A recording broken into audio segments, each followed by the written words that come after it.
Assalamualaikum warahmatullahi wabarakatuh. Berjumpa lagi para pemirsa Al-Qalam TV dengan program ngaji ilmiah dalam rangka meramaikan kajian di bulan suci Ramadan tahun 1447 Hijriah. Tema kita kali ini berkaitan dengan tema sebelumnya ketika bicara tentang wasatiyah atau moderatisme. Nah, wasatiyah itu dalam tradisi Islam di Indonesia sejak era Islamisasi awal itu kemudian kita kenal dengan sebuah adagium. Ada orang mengatakan itu kaidah berpikir, yaitu al-muhafadzatu 'alal qawli bis-sholih wal akhdhu bil jadidil aslah.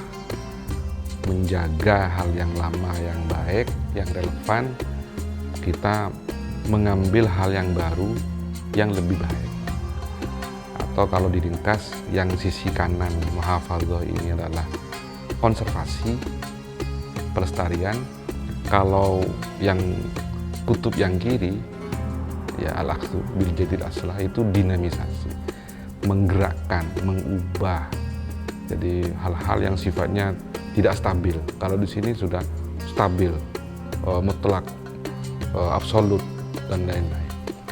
Namun begini, seperti yang pada tema sebelumnya kita sebut wasatiyah, keseimbangan.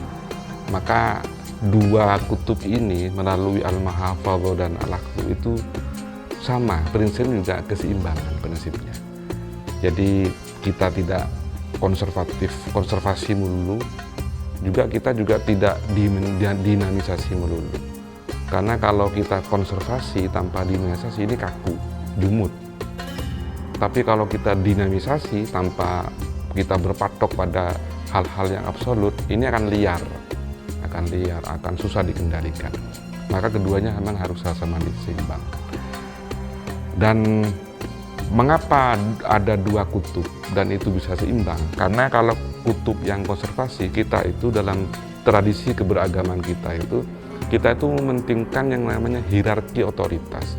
Kita mementingkan yang madhab yang muktabar, yang muktamad, syekh yang lebih sepuh, kiai yang lebih sepuh, guru kita begitu. Jadi ada hierarki otoritas. Selain kita juga hati-hati, tidak sembrono. Jadi dua hal ini yang membuat konservasi ini kuat.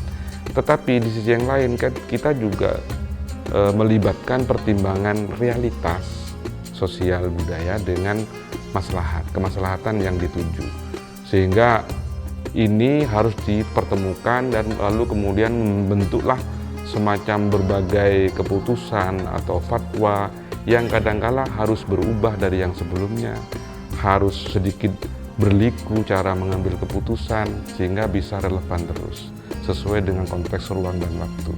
Ini oleh Greg Valley ketika meneliti tentang istihad politik NU pada masa NU menjadi partai politik itu disebut sebagai flexibility atau keluasan. Dan itu yang menjadi kelebihan dari komunitas kiai-kiai NU atau pesantren atau komunitas pesantren Nahdlatul Ulama yang seolah-olah itu seperti kaku, tetapi sebetulnya tidak kaku. Mereka itu hanya hati-hati merawat tradisinya, merawat nilai-nilai fundamentalnya. Tapi sisi yang lain mereka juga berjibaku dengan perkembangan sosial politik budaya yang mengharuskan mereka itu kemudian untuk bisa beradaptasi. Dan itu yang membuat karakter keislaman yang dikenal oleh Greg Valley melalui Nahdlatul Ulama dan pesantren itu disebut dengan flexibility atau keluasan itu. Seperti rumpun bambu menancap di bumi, tetapi ujungnya bisa ke kanan, ke kiri, ke depan, ke belakang sesuai dengan situasi, kondisi, tapi tetap menancap di bumi. Itu yang disebut dengan konservasi dan dinamisasi. Demikian, terima kasih. Wallahul muwaffiq ila aqwamit thoriq. Assalamualaikum warahmatullahi wabarakatuh.